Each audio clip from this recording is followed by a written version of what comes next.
I look, for me, changed up the scenery just a little bit. We still in the same spot, just a different form of recording.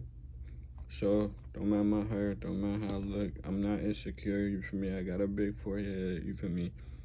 I ain't got no cut, you feel me? So what? Christina's Ghost. We finally about to finish this book, and then we gonna start the next book. You feel me? So boom, let's hop back right into it where we even left off at. No, shorty. All right. 𝐂𝐡𝐫𝐢𝐬𝐭. And we in chapter 16. They checked and found out that only motel on Clarence Waters' Main Street was filled with tourists.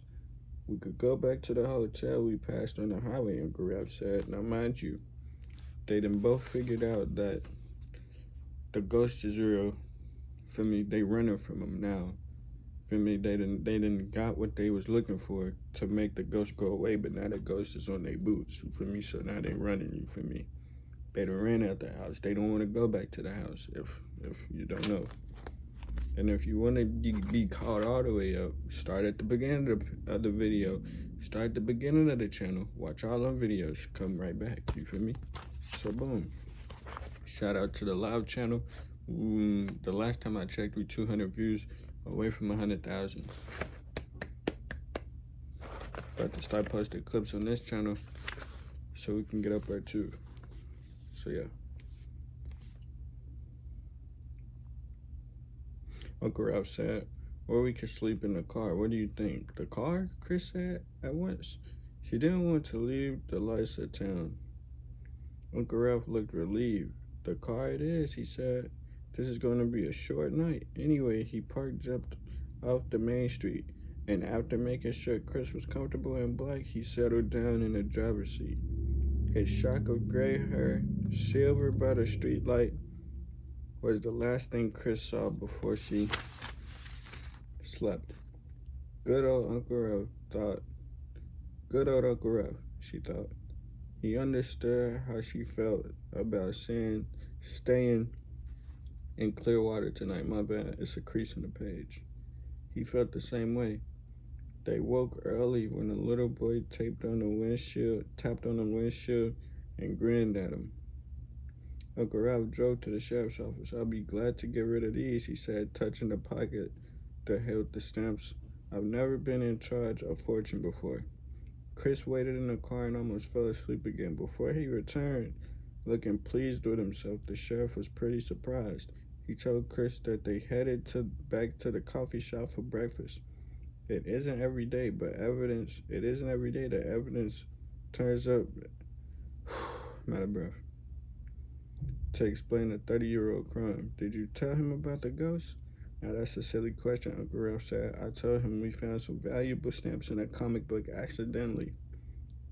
I did not tell him about Russell Charles, or about Thomas Dixon, or about cold winds blowing through the house, or footsteps going thunk in the night. I have my reputation to think of, you know. But it did happen, Chris said, a little doubtfully. In the bright light of the morning, with good smells of breakfast, toast, bacon, and around him, last night's adventure was beginning to seem unreal. It did happen, Uncle Ralph assured her. You know it, and I know it, but there's no reason why anyone else has to hear about it. Agreed? Except Mom and Dad, Chris said. If you must. They left it at that. And an hour later, they were on their way back to the house, and Chris was struggling to ignore a whole flock of butterflies in her stomach. Not butterflies, she thought, eagles. Dang. We have to go back at least once, sport, Uncle Ralph said. Uncle Ralph had insisted. Or at least I do. My notes are there in my typewriter. To say nothing of our clothes, you can wait in town if you'd rather. Oh no. It wouldn't be fair to make him go back to that house alone. Good girl, Uncle Ralph said. If there's anything strange going on, we'll grab our stuff and get out permanently. Right, Chris had agreed. Now she held her breath at the car as the final turned to the yard behind the house. A blue sedan was parked near the back steps as Chris and Uncle Ralph stared at it in astonishment. at it in astonishment. Grace climbed out on one side and Jenny on the other. Good grief, Uncle Ralph groaned. Not now. But Aunt Grace was waving a greeting, and Jenny came flying across the grass to meet her, blonde hair shining in the sun. Where are you? She shouted. Grandma's coming home today. Chrissy, we're going to get her. Hi, Jenny. Chris gave her little sister a hug, but her eyes were on the house and all the windows were open. The curtains hung straight and still. Where in the world have you been? Aunt Grace demanded, going off and leaving this place. Open to anyone who wandered by. Really, Ralph? We had to go to town, Uncle Ralph said, and no one wanders by here except you, Grace. He scowled. You didn't go in, did you? Of course I didn't go in, Aunt Grace snapped. I don't walk uninvited into other people's houses. I wasn't even sure if this was the right place, but the car was gone. And I thought surely if it was the right place, you'd be back soon. I mean, all the windows open and the door open. Her voice trailed off as Uncle Ralph marched past her up the steps and disappeared into the house. For one moment, Chris hesitated. She felt so safe out here with Aunt Grace and Jenny, birds singing in the woods, and the air buzzed with insects. Then she ran up the steps after Uncle Ralph. Well, honestly, Aunt Grace said and followed with Jenny. The kitchen was warm and full of light. The worn brick floor gave back a ruddy glow, and the white and pink cabinets stirring in the sun. Why this is really quite nice, Aunt Grace said. Sounded surprised. These old houses can be so damp and musty. That was what was different, Chris thought. The musty smell was gone and the gloom had gone with it. They followed Uncle Ralph and led the way down the hall into the parlor. Through the dining room and study,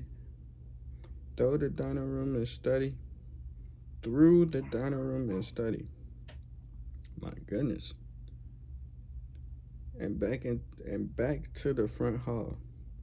Aunt Grace and Jenny thought they were being given a tour, but Chris knew Uncle Ralph wanted to look around. Except for the books piled on the floor of the study, there were no trace of terrifying events of the night before. The rooms were bright and still. Christina, you take Jenny upstairs and show her your bedroom, Aunt Grace ordered. I want to talk to Ralph for a while. We have to make plans now that grandmother's coming home. Chris looked at Uncle Ralph wide-eyed. Upstairs, you don't have to, Uncle Ralph said quickly. We can all go up and look around later. They terrified, bro.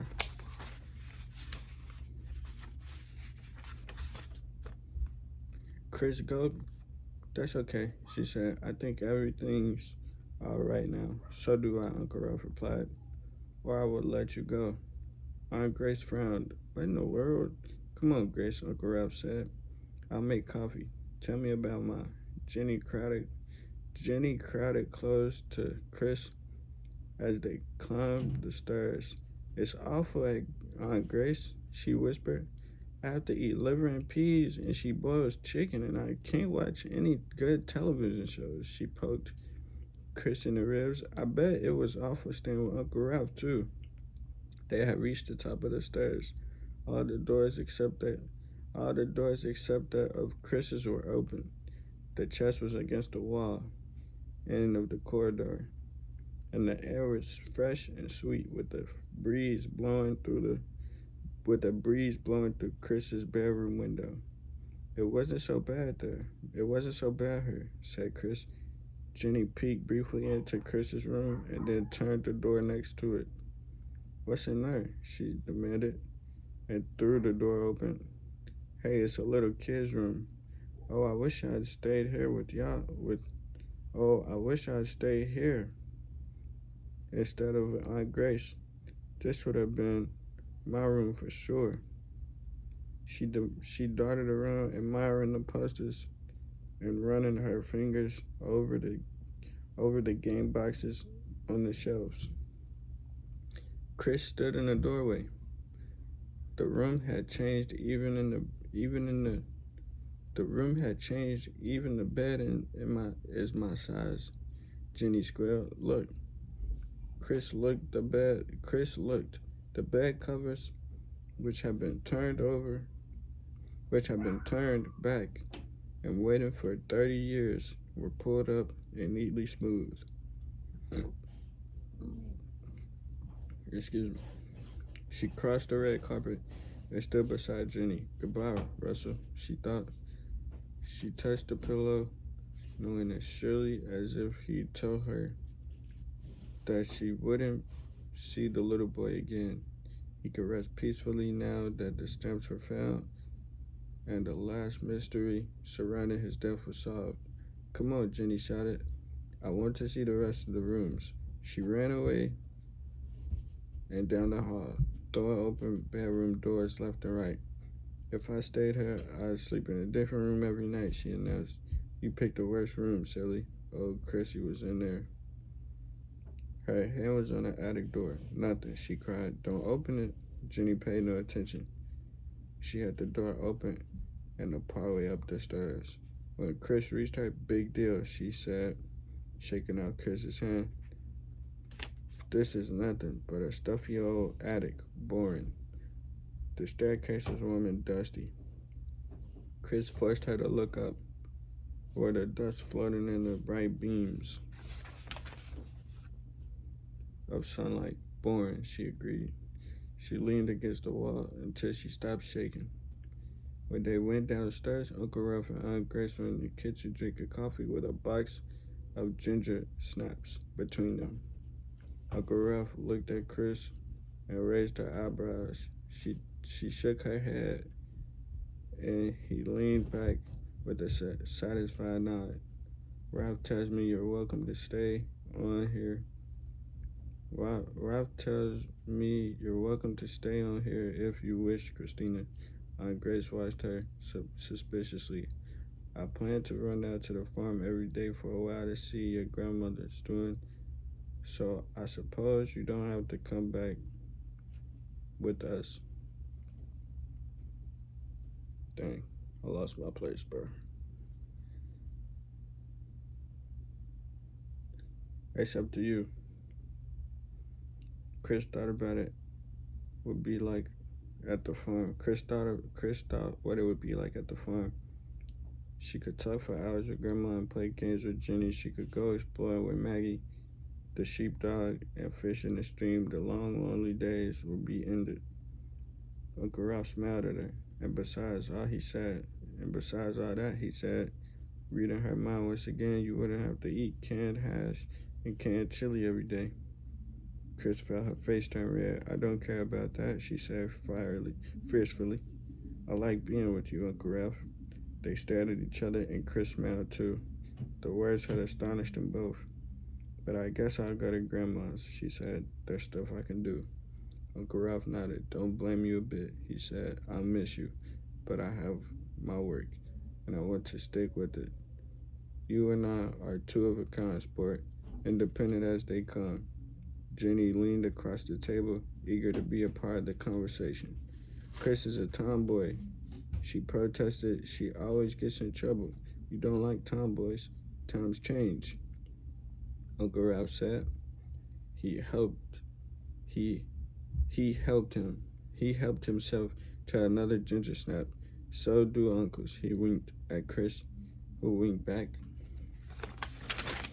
That's the end of the book, bro. Shout out to Bay Ray, dog. I don't know, bro. Can't wait to start the next book, bro. Took forever to end this book. Don't forget to like, comment, subscribe, bro. And yeah, turn the bell on. Yeah. Till we start next read, dog. Yeah.